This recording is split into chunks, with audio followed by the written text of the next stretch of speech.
ونستغفره ونعوذ بالله من شرور أنفسنا ومن سيئات أعمالنا من يهده الله فلا مضل له ومن يضلل فلا هادي له أشهد أن لا إله إلا الله وحده لا شريك له وأشهد أن سيدنا محمدا عبده ورسوله اللهم صل على سيدنا ومولانا محمد أما بعد. قال المؤلف هذا الكتاب رحمه الله تعالى ونفعنا بعلومه في الدارين آمين. Belum sempat saya beli 40 supaya ada pegangan.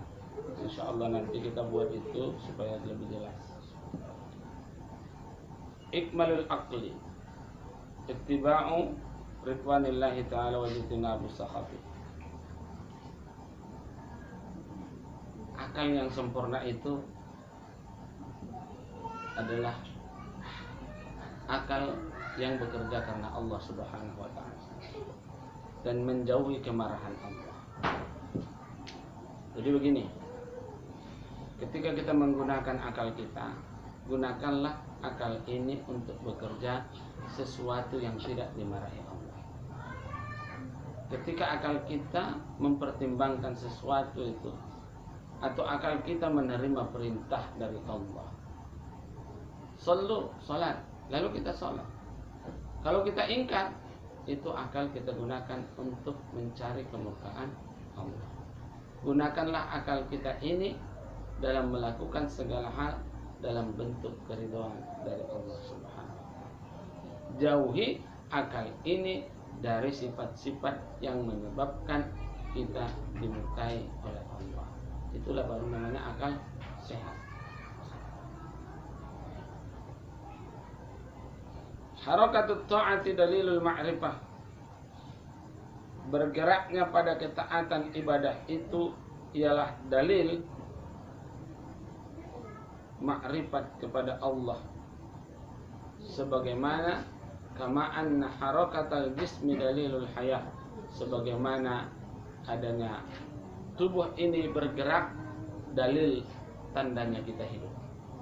Kalau tubuh ini sudah tidak bergerak, maka itu menunjukkan kalau kita sudah mati.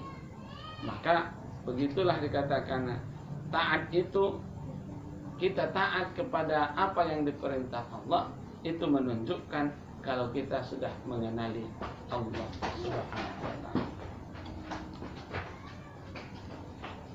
Perlunya kita mengenal Allah, mengenal Tuhan. Mengenal Tuhan berarti kita akan mengenal hakikat ketuhanan. Ketika Allah Subhanahu wa ta'ala berfirman di dalam Al-Qur'an, "Wa ma khalaqatul wallahu khalaqakum wa ma ta'malun." Allah yang menciptakanmu dan apa saja yang kamu lakukan. Ini ilmu hakikat. Apa yang Allah yang menciptakan dan apa yang kau kerjakan. Ketika matamu bisa berkedip, itu tidak lepas dari Allah. Ketika hidungmu mencium, itu juga atas izin. Kalau telingamu mendengar, itu karena Allah kasih. Ketika mulut ini bersuara, mengeluarkan suara, bisa digerakkan sesuai dengan keinginan kita, itu bukan karena kita, tapi itu karena Allah. Wallahu khalaqakum wa ma ta'malun. Kakimu bisa bergerak, tanganmu bisa bergerak, itu karena Allah, bukan karena kita. Maka Allah tunjukkan, saya ulangi kajian kita minggu lalu, bahwa berapa banyak orang ingin bergerak tapi tak bisa bergerak ketika Allah tidak mengizinkan dia bergerak. Berapa banyak orang ingin melihat dengan sempurna tapi tidak bisa karena Allah tidak izinkan dia untuk melihat. Apakah kita bekerja sesuai dengan keinginan kita? Itu tersambung hubungannya dengan Allah. Kenapa ini tidak saya ajarkan terus secara detail, secara hakikatnya? Karena takut kalian salah dalam mengartikan dan menggunakan ayat. Karena banyak orang pilih semua Tuhannya itu. Enggak sholat, Tuhan. Ini yang namanya. Kenapa? Karena nggak ke sana kita tuju. Tujuannya kita untuk mengetahui hakikat kehambaan kita. Kalau tahu kita hakikat kehambaan kita, apa gunanya kita diciptakan Allah? Wa ma khalaqatul jinna wal insa illa liya'budun. Tidak aku jadikan jin dan manusia kecuali untuk mengabdi kepadaku. Mengabdi kepada siapa? Kepada Allah Subhanahu wa taala. Maka semua digerakkan, gerakan yang digerakkan Allah ini diarahkan oleh diri kita itu melalui akal yang diberikan Allah kepada perbuatan-perbuatan yang membawa kita kepada taat kepada Allah. Itu dia. Apa yang kita ambil dari ayat ini, wallahu khalaqakum wa ma ta'malun, ini supaya kita menjadi orang yang dapat mengingat Allah. Enak. Ini kau zikir. Astagfirullah. Kau sadari bahwa yang mengizinkan kau bersuara itu Allah. Kau duduk, yang membuat kau duduk itu Allah. Berapa banyak orang ingin duduk dengan sempurna, tak bisa. Ingin dia duduk bersila, tak bisa. Aduh, tak bisa, kakiku nggak bisa dilipat. Banyak orang begitu. Tapi hari ini kau diizinkan Allah melipat. Maka sebenarnya Allah itu tidak pernah jauh. Allah itu sangat dekat dengan kita. Allah itu sedang bersama kita. Wallah wa huwa ma'akum aina ma kuntum. Allah bersama kamu dimanapun kamu berada. Ketika kau berzikir, ikutkan bahwa Allah itu yang menggerakkan dirimu, supaya kamu tidak merasa kau yang berbuat. Kalau masih kau yang berbuat, masih kau merasa kau yang berbuat, maka kamu tidak akan pernah sampai kepada Allah. Inilah waktu itu saya belajar. Saya lapor kepada ayah Tarutung, ayah Ibrahim Sulaiman. Ayah, beberapa hari ini, 1 bulan ini saya tidak pernah khusyuk dalam sholat. Bagaimana kau mau sholat, mau khusyuk? Karena kau menganggap dirimu lah yang melakukan sholat dan kekhusyukan itu. Nggak akan tercapai kalau bukan karena Allah. Allah itu. Mau kau pulang saya. Pikir Allah. Ya kan? Ketika bergerak, Allahu Akbar, ini kudratnya Allah. Saya bisa berdiri, saya bisa bergerak atas kuasanya Allah. Allahu Akbar. Ada sifat ma'ani Allah dalam hidup kita. Ada sifat ma'ani Allah yang kita lakukan dalam keseharian kita. Kita berdiri, Allahu Akbar, atas kudrat Allah, atas iradatnya Allah. Kita berdiri, kita bergerak, kita menghadap. Atas pengetahuan Allah kita sholat, atas penglihatan Allah kita dalam beribadah. Begitu juga berzikir. Afdhalul dzikri la ilaha illallah. Allah sedang menatap kita. Allah sedang melihat kita. Allah sedang menggerakkan kita untuk berzikir kepada Allah. La ilaha illallah. Ini semua gerakan-gerakan Allah, gerakan yang digerakkan oleh Allah Subhanahu wa taala, sehingga semua tubuh ini merasakan nikmatnya berzikir kepada Allah Subhanahu wa taala. Itu baru namanya kenikmatan yang luar biasa berzikir kepada Allah. Harus kita rasakan. La haula wala quwwata illa billah. Tiada daya upaya kecuali dengan Allah. Gak ada upaya itu, gak ada kekuatan kita. La haula, tidak ada kekuatan kita itu. Upaya kita, kekuatan kita kecuali atas izin Allah. Maka ini bergerak atas izin Allah. Maka jangan kau pikir kau yang menggerakkan dirimu, tapi Allah lah yang menggerakkan. Secara syar'inya, maka kita kembali kepada titik kehambaan, bahwa ada akal diberikan Allah. Kita arahkan ini, Allah gerakkan semua. La ilaha illallah. Ketika kau zikir qalbi, Allah. Siapa yang menggerakkanmu? Siapa yang membuat hidupmu, darahmu berjalan? Allah. Aliran darahmu di seluruh tubuhmu, siapa yang buat? Allah. Ada saatnya darah itu akan berhenti sekejap atas izin Allah. Stop, mati. Jantungmu berhenti berdetak. Ada nggak manusia yang nggak punya jantung? Ada. Tapi hidup. Itulah turunan Nabi. Diperiksa nggak ada jantungnya, tapi dia hidup.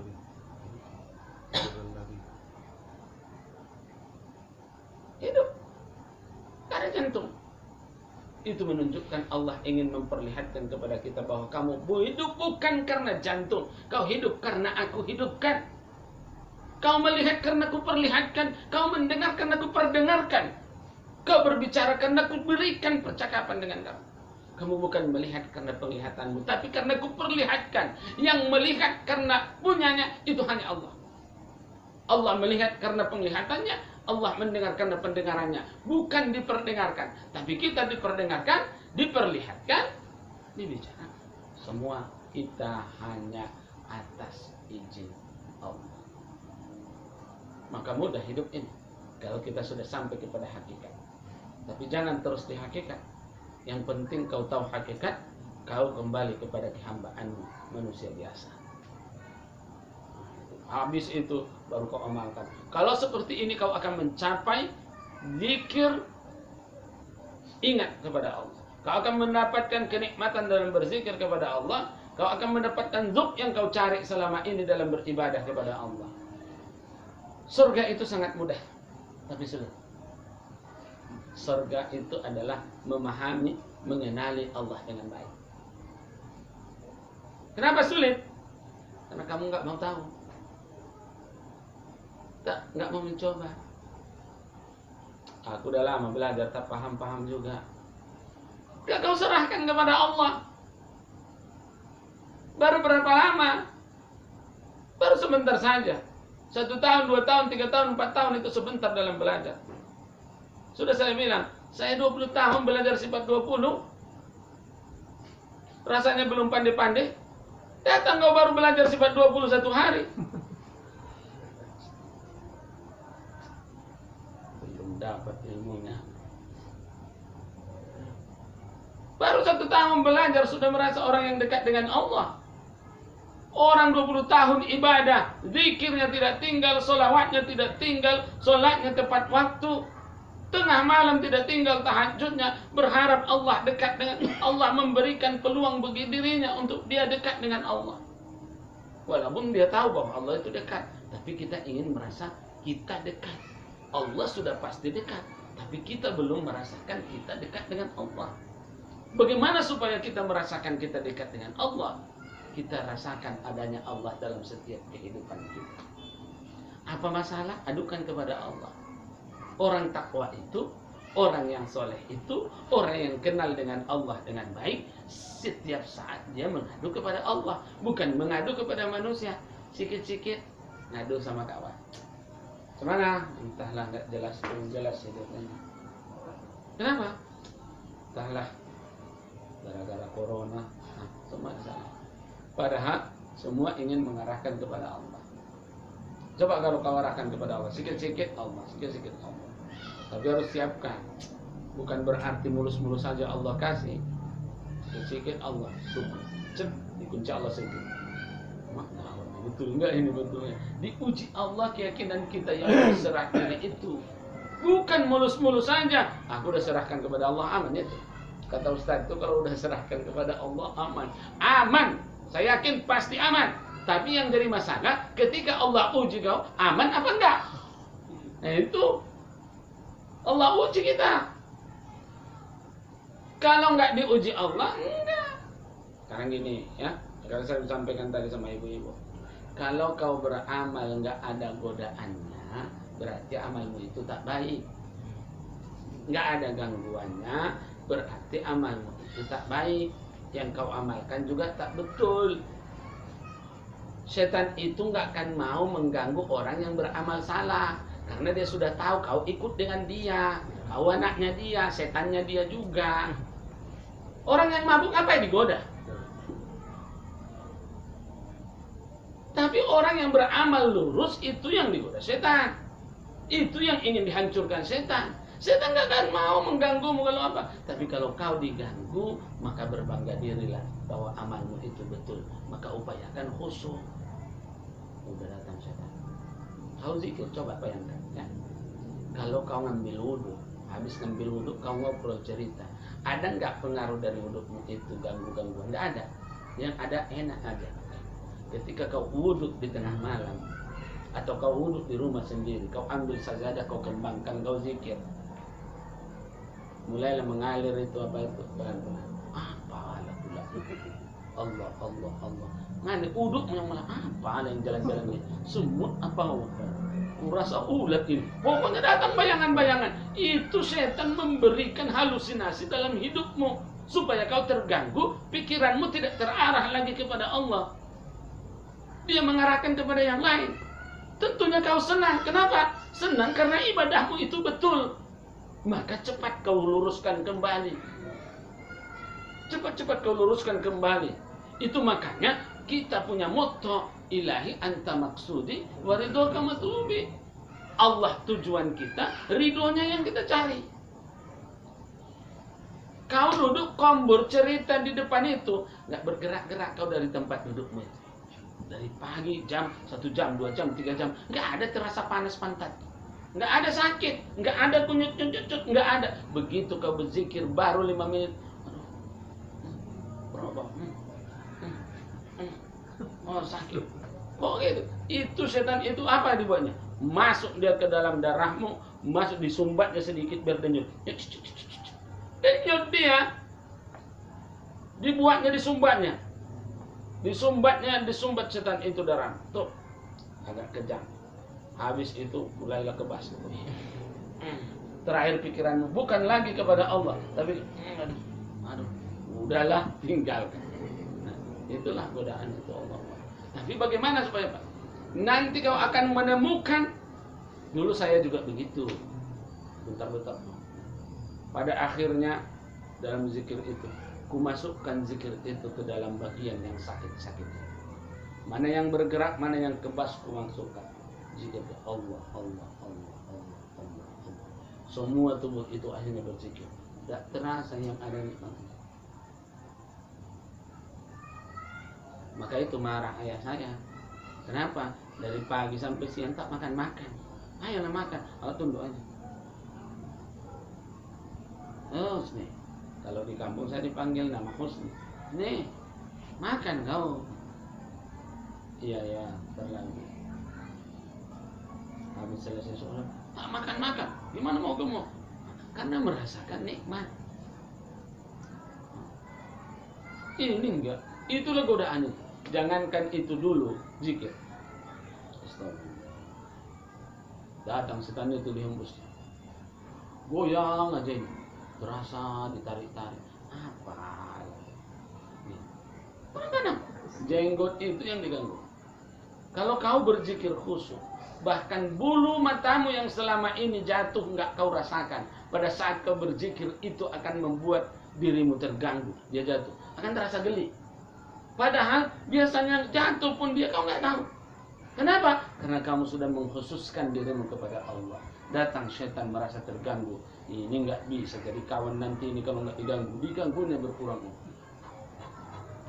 Digoyang segala macam. Seperti semut, seperti ulat, tapi nggak ada di garisnya. Tuh, wudhu kita itu biasanya nggak ada apa-apa. Akhirnya geli, jalan di wajah. Semua gatal. Kalau ngobrol dunia nggak gatal, karena setan. Kawan tuh gak usah ganggu, tenangkan aja dia. Tapi kalau dia zikir kepada Allah, udah mainkan. Anak setan itu ada 9. Ada nama Nawasin, ada Walhad, ada Lastambur. Jadi ada banyak. Jadi nanti kita lihat bagian-bagiannya mana setan yang sering merubah. Kalau Lastambur atau Lakus itu, itulah yang menggoda kita menghancurkan rumah tangga kita. Dia bisikkan, dia buat sesuatu, nanti dia menempel ke wajahmu, dia menempel ke wajah istrimu. Baru dibuat tampilan yang tak enak. Memang tak selera saya memang. Padahal setan itu di situ, bukan wajah istrimu. Jadi banyak bagian-bagian itu. Maka kita perlu apa? Perlu kita ibadah pendekatan diri kepada Allah Subhanahu wa ta'ala. Jadi mengenali Tuhan itu. Mengenali Tuhan itu yang pertama. Maka kita belajar tentang sifat salbiyah. Ma'ani itu adalah semua. Ketika kita zikir, gunakan sifat ma'ani. Ma'ani mana? Kudrat, iradat, ilmu, hayat, sama, basar, kalam. Kudrat kuasa, iradat berkehendak. Jadi ketika kau zikir, siapa yang memberikan kau kekuasaan atas zikirmu? Allah. Siapa yang menghendakimu untuk berzikir? Allah. Udah. Ilmu. Tahu nggak Allah kau sedang berzikir? Tahu. Tahu nggak kau ilmumu yang berzikir itu? Tahu. Jalannya tahu, ilmunya ada. La ilaha illallah. Itu ilmu. Ya, ada ilmumu yang terpaut dengan Allah. Hayat. Kau hidup atau mati? Hidup. Kalau nggak hidup, gimana mau berzikir? Siapa yang memberikan kau hidup? Allah. Kau bukan hidup semata-mata, tapi kau diberikan kehidupan. Kita diberikan hidup, bukan hidup, tapi diberikan kehidupan. Sama kau mendengar dan didengar. Siapa yang mendengarmu? Allah. Kau diperdengarkan Allah. Zikir. Maka kamu berzikir itu harus dengar suaranya di sini. Kalau zikir la ilaha illallah, la ilaha illallah. Yang kau dengarkan zikirmu. Jangan kau dengarkan yang lain. Maka sering kau terganggu. Apalagi kau sholat malam, kau zikir la ilaha illallah, jalan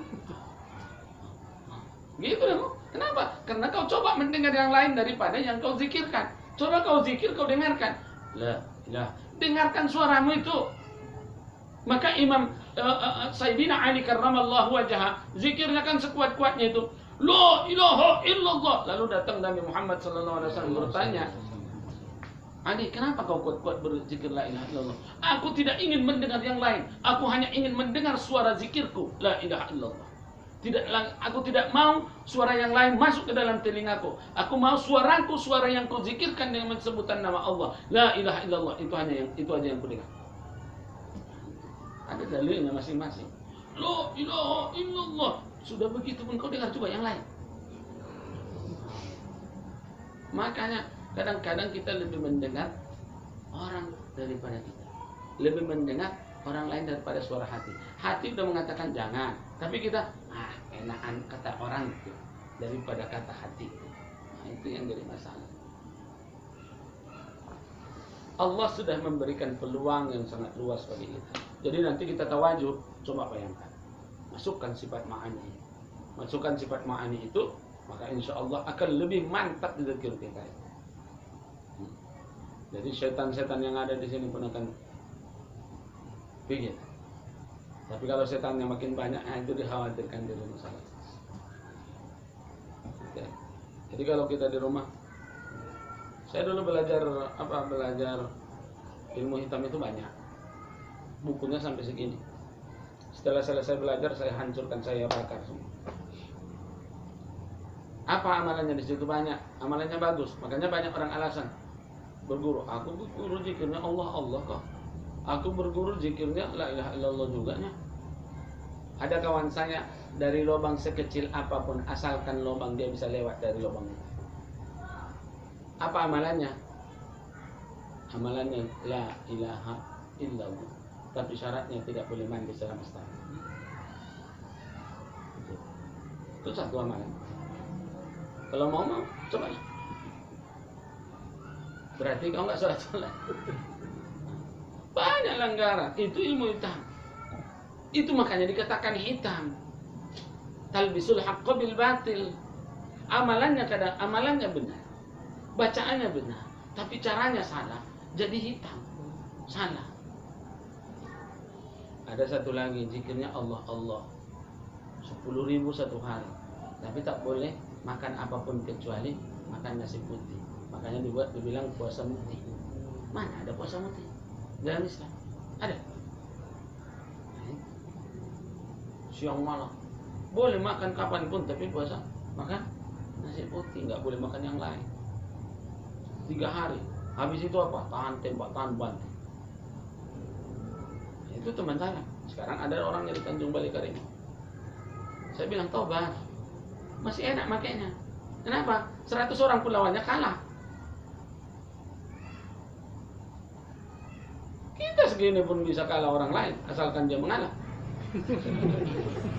Jadi yang penting kan kepada Allah. Apa doanya kalau lagi dalam kesulitan kita, atau orang menyepelekan kita, atau dalam situasi, Pak, contoh ini demo besar-besaran, kita mengamankan orang, atau kita dalam lingkungan ini kita mengamankan kampung kita. Bagaimana caranya? Berserah diri kepada Allah. Baca doa apa? Doa yang sering saya baca dalam jamaah kita. Allahumma sallimni min afatid dunya wa fitnatiha.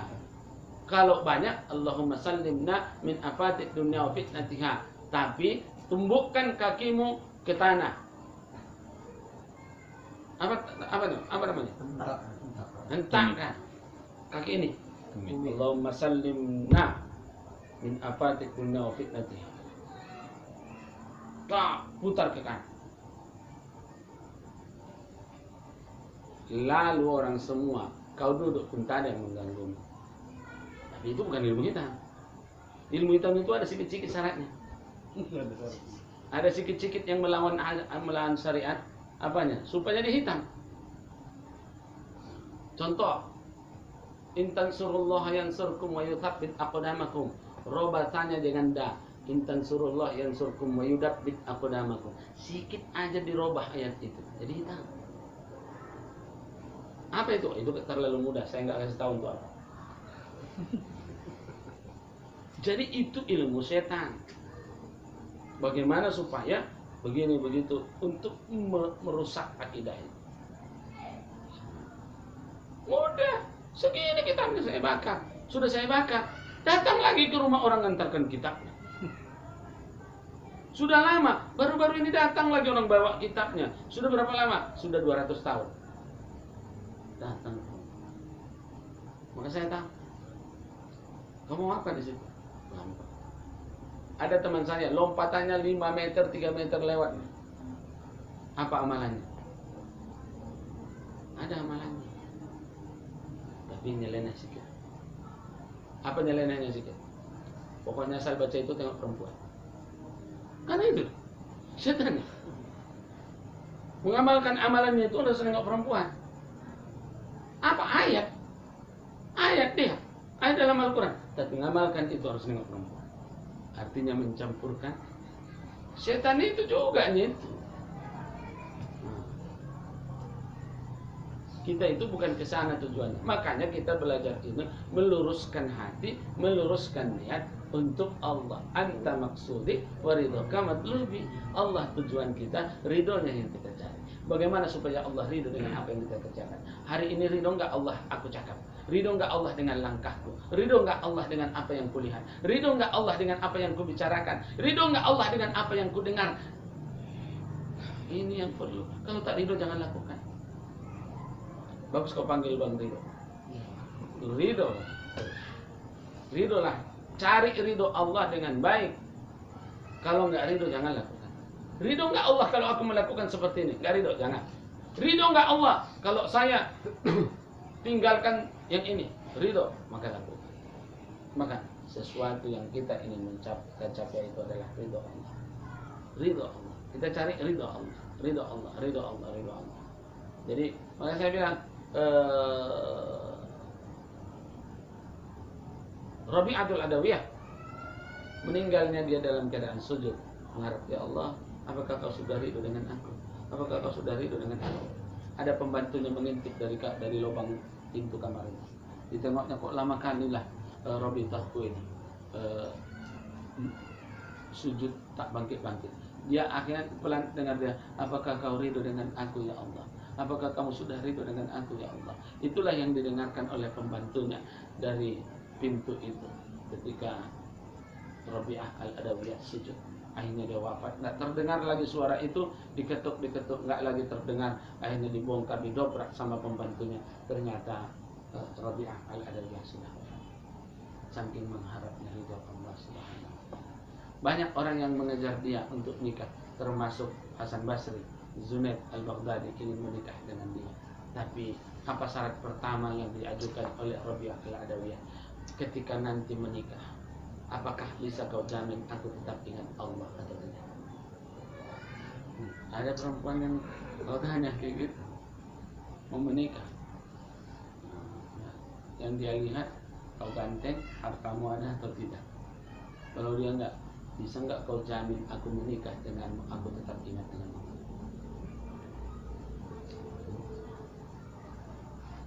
Jadi itu, makanya dia tidak jadi, belum dapat jodoh sampai akhir hidup, karena syaratnya sangat payah.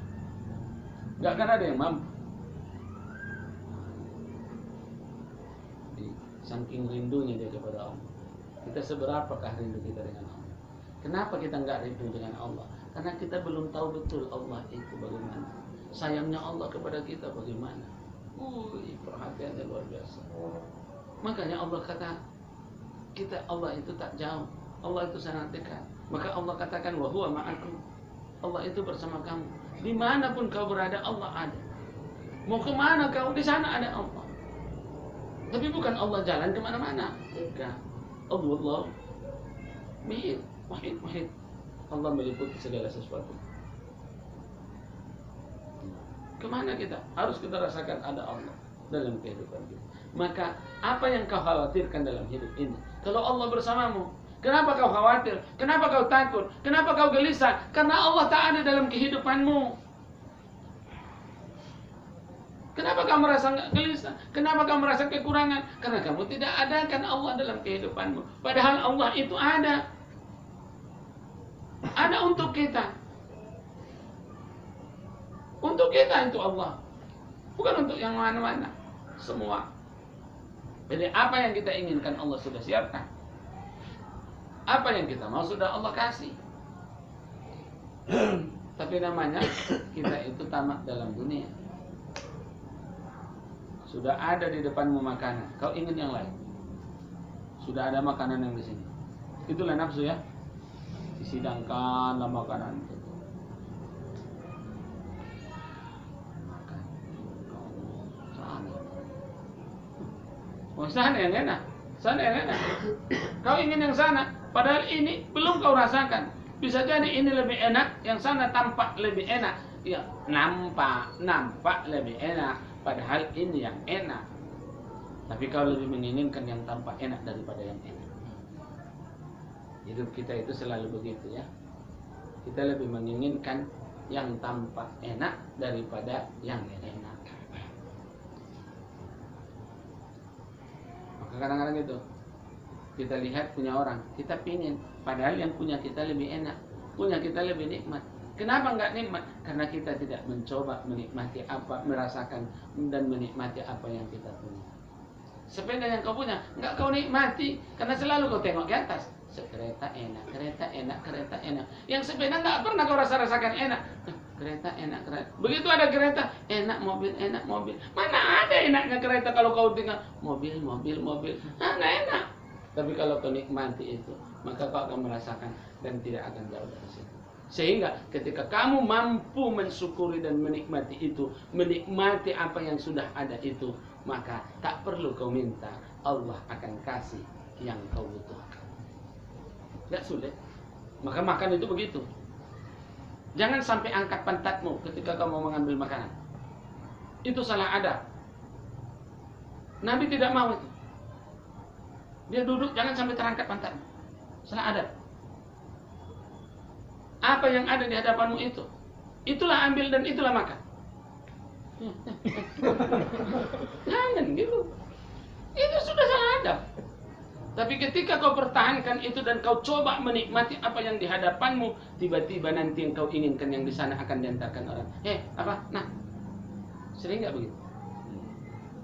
Ketika kau nggak ada kawanmu, nggak bisa diseloroh semua, kau agak terjaga adabnya. Udahlah yang ini adalah kau nikmati. Kau nikmati coba. Malu kau segan kau karena orang-orang hebat di situ mungkin orang yang kau segani. Jadi kau pertahankan. Bukan karena mau menjaga adab, tapi sudah beradab itu. Makanya datang sana. Nah. Datang sendiri. Tanpa harus menjatuhkan marwahmu.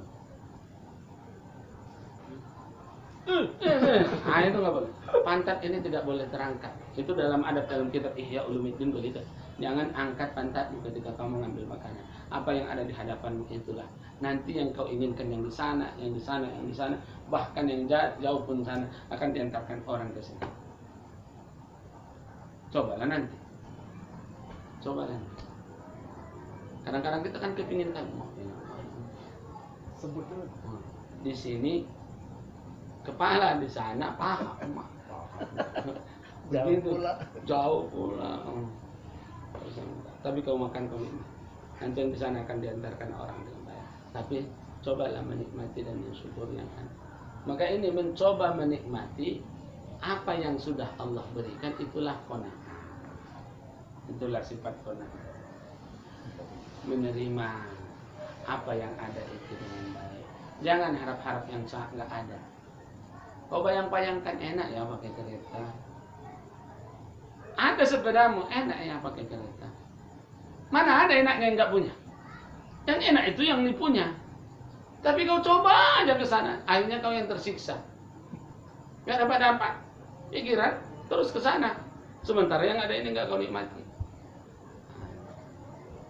Jadi jangan malu dengan apa yang kau miliki, apa yang kau punya. Saya coba dulu nih. Dulu saya ngajar setelah jalan kaki, Allah ganti dengan sepeda. Allah kasih sepeda, ada orang seborga belikan sepeda. Saya bilang, udah Ustaz, kalau pilih ngajar ini sepeda dibelikannya sepeda baru, nikmat. Walaupun sepedanya sepeda cewek kata orang. Ustaz pakai sepeda cewek, alhamdulillah ini yang kupunya, saya banget saya bawa. Habis itu baru Allah ganti dengan kereta. Kereta pertama saya PKR. Saya nikmati. Setelah itu datang murid saya, Bang, PKR ini ditawarkan kemana-mana harganya sudah 3 juta, 4 juta. Datang murid saya, Ustaz, ya saya beli ini 6 juta ya. Tapi harganya cuma 4 juta di pasaran. Ya aku pingin belinya 6 juta. Yang dibeli 6 juta. 6 juta ini saya beli apa namanya itu? Kereta yang sekarang Vario sudah sampai sekarang sehat ya. Jadi itu Allah ganti, Allah berikan kenikmatan. Begitu selesai. Kita nikmati apa yang ada. Jangan nikmati yang nggak ada. Macam mana menikmati yang nggak ada? Nikmati aja apa yang ada. Artinya supaya muncul sifat qanaah dalam hidup. Maka pahami Allah, dekati Allah, dekati yang punya, dekati yang punya. Siapa yang punya kita semua? Allah. Yang punya dunia ini siapa? Allah. Isinya siapa yang punya? Allah. Lillahi ma fis samawati wal ardh. Allah pemilik langit dan bumi dan semuanya. Lalu kenapa kita minta kepada orang yang tak punya? Maka nanti kau akan kecewa. Minta sama yang punya. Ada masalahmu, selesaikan dengan yang punya. Yang bisa menyelesaikan masalah siapa? Yang punya dunia ini. Siapa yang bisa menolak apa yang diinginkan Allah? La mani'a lima a'taita wa la mu'ti lima mana'ta wa la radda lima qadaita. Tidak ada yang mampu mencegah dari apa yang Allah mau perlakukan. Siapa yang mau berbuat? Maka kemana-mana saya tidak perlu pikir. Berangkat. Ada nggak ongkos pulang? Nggak mau tahu saya ongkos pulang. Yang tahu saya bisa berangkat sudah bisa cukup. Sampai di sana juga punya Allah kok. Saya punya Allah, bumi yang di sana juga punya Allah, langit yang di sana juga punya Allah, buminya, tanahnya, orangnya semua isinya punya Allah. Apa yang harus saya takutkan? Yang saya takutkan saya jauh dari Allah. Itu yang jadi masalah. Saya tidak ingat Allah di tempatnya, di tempat yang Ia izinkan. Saya punya Allah, saya tidak ingat Allah. Di sana tanahnya, kupijak tanahnya, saya tidak ingat Allah dipijakan tanah itu. Saya menumpang di buminya, tapi saya tidak ingat dengan yang punya bumi itu. Yang menaungi saya adalah Allah, tapi saya tidak ingat dengan yang menaungi saya. Itu yang saya khawatirkan dalam hidup ini, yang saya takutkan. Yang lain nggak ada yang saya takutkan. Maka ketika di sana, yang kenal dan yang tak kenal pun nggak ada masalah. Maka tengah malam saya berangkat, bawa mobil sendiri dari Bogor ke Sukabumi, saya bawa sendiri sampai Sukabumi. Sampai di sana jam 12 malam. Orang sudah datang, orang di sana ngeri-ngeri begini ilmuwan, nggak usah takut, karena yang di sana itu juga punya Allah, hamba Allah, milik Allah. Begitu sampai sana, Mas ini semuanya ramah-ramah, masya Allah. Tidur sini aja. Enggak, saya mau pulang karena besok mau ngajar di Jakarta Selatan. Oh iya, sini aja. Besok pagi-pagi saya bangunin berangkat deh. Enggak. Udah makan dulu kita biar saya masakin. Ayo masak. Dimasaknya supaya nggak pulang. Saya bilang kenapa? Karena kita rasakan Allah ada di sana. Di mana-mana ada Allah. Yang kau rasakan ada orang, ada penyakit. Maka kau punya penyakit. Yang kau rasakan ada orang nggak bagus di sana. Kau musuh di alam sana. Kan kita sudah dicontohkan dari makanan, dari hal yang terkecil. Jangan kau cakapi makanan itu dengan yang tidak baik, tapi kau makan juga. Alah, tak enaknya ini. Tapi kau makan juga. Apa nggak jadi penyakit di dalam badanmu? Kaulah datang disuruh kerja, nggak suka kerjaan itu. Selesai nggak kerjaan itu? Selesai. Bagus nggak hasilnya? Nggak akan bagus hasilnya. Makanan itu begitu juga. Nggak enaknya. Tapi habis juga. Habis itu menggerutu makanan itu, tidak menjadikan yang sehat dalam tubuh. Maka setiap makanan itu puji dengan yang baik. Nabi melarang menghina, mencaci makanan supaya dia tidak berubah dalam bentuk molekul yang tidak baik, supaya dia berubah dalam molekul yang baik. Jadi ketika kita makan, badanmu pun kau zikirkan la ilaha illallah, dia akan terus molekulnya akan hidup. Badanmu pun akan semakin sehat sesuai dengan batas usiamu. Ada saatnya kita lemah, ada saatnya kita kuat. Tapi ada orang yang tak disangka orang kuat, kelihatan lemah tapi kuat, karena dia mencoba mensyukur dan Allah. Bisa didekati Allah. Bisa lah. Allahumma shalli ala sayyidina. Jadi kalau kita ingat Allah itu begitu, kau rasakan semua, kau gerakkan badanmu dengan geraknya Allah, dengan kehendak Allah, ilmunya Allah, hayatnya Allah, sama'nya Allah, basarnya Allah, kalam Allah. Jadi kau rasakan kau sedang dikerak. La ilaha illallah. Nah, yang gerakkan badanmu siapa? Allah. Yang membuat kau bicara itu siapa? Allah. Kau dilihat Allah atau tidak? Dilihat. Kau didengar Allah atau tidak? Dengar. Maka yang kau perhatikan di situ. Maka seluruh tubuhmu dan seluruh akalmu akan terarah hanya kepada Allah. Enak. Lama-lama nanti akan hidup. Darahmu itu akan berzikir. Kalau mereka darahmu itu di dalam tubuhmu sudah berpesta mengingat Allah, luar biasa enaknya. Tulangmu berpesta mengingat Allah, Allah, Allah, Allah, Allah, Allah. Semua itu semua. Bahkan darah putihmu pun uratmu semuanya mengingat Allah. Urat yang ada dalam tubuhmu ini 6.666 urat ini, cabang urat ini semuanya berzikir kepada Allah. Bagaimana tidak? Sekali zikir sudah 6.000. Sekali kalimat Allah sudah 6.666 sebutan. Karena 6.660 cabang urat. Ketika dia menyebut Allah sekali, sudah 6.000. Bayangkan itu kalau kau zikirkan tubuhmu. Mudah untuk menghimpun zikir itu banyak-banyak. Allah semua. Tapi Allah mulut saja. Pikiran kemana? Hati entah kemana. Ini yang jadi masalah. Sholat itu begitu. Allahu Akbar. Makanya kadang-kadang gak tahan keluar air mata itu. Karena apa? Rindunya kepada Allah. Ya Allah, kau izinkan lagi lisan ini berbicara. Bismillahirrahmanirrahim. Waduh, menetes air mata. Tubuh ini sudah gemetaran. Gemetaran. Kenapa? Menahankan rindunya kepada Allah. Merasakan keberadaan Allah itu dalam kehidupan kita. Jadilah orang yang baik. Jadi jangan sia-siakan waktumu untuk yang lain. Ingat Allah dalam setiap gerak tubuhmu, mulai dari ujung kaki sampai ujung rambut. Jangan kau kira rambutmu ini nggak bisa berzikir. Rambut ini juga bisa berzikir kepada Allah. Jangan kau kira hidungmu tidak bisa berzikir. Darahmu itu berzikir. Andaikan dinyatakan di apa namanya? Di transkop badan orang yang berzikir itu, pernah nggak lihat kambing yang dipotong sudah dibelah dagingnya, tubuhnya gini-gini daging, karena dia berzikir dengan Allah. Karena yusabbihu lahu ma fis samawati wal ardh, semua yang di langit dan di bumi bertasbih kepada Allah. Dia sedang bertasbih, nggak berhenti. Ada juga daging itu yang dibaca ayat Allah makin bergerak. Dan itu kita pun tubuh kita ini kalau kita gerakkan berzikir kepada Allah, maka semuanya akan jadi. InsyaAllah akan jadi berzikirnya kepada Allah ini.